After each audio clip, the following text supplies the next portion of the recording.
Leo nakuja na umbea.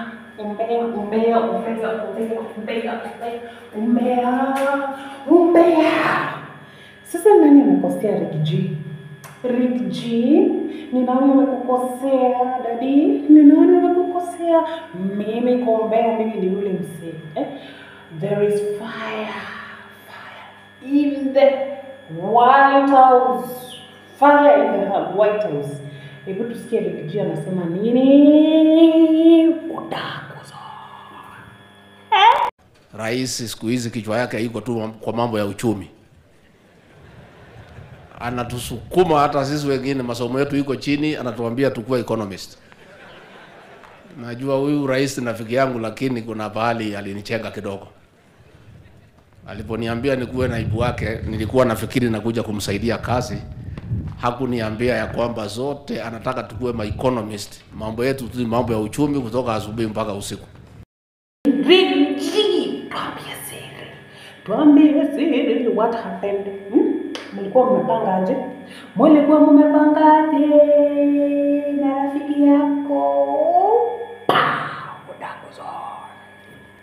Mimi sikuzaliwa kwa hii kiti ya deputy president.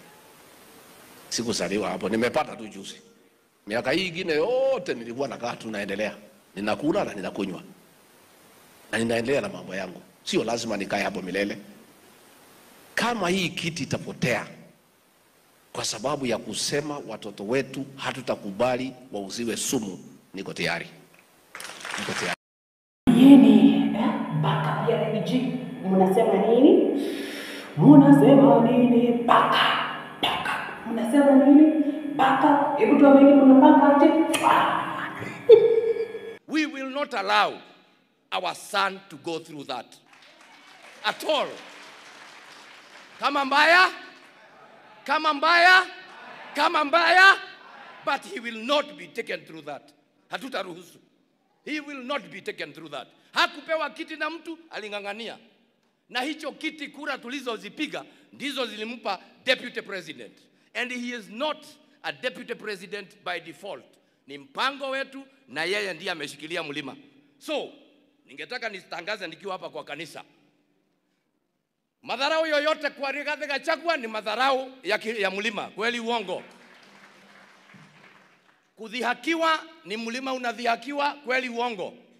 As many as of that opinion say aye. Aye. Let it go down and let it be reported that we do not want to go that way again.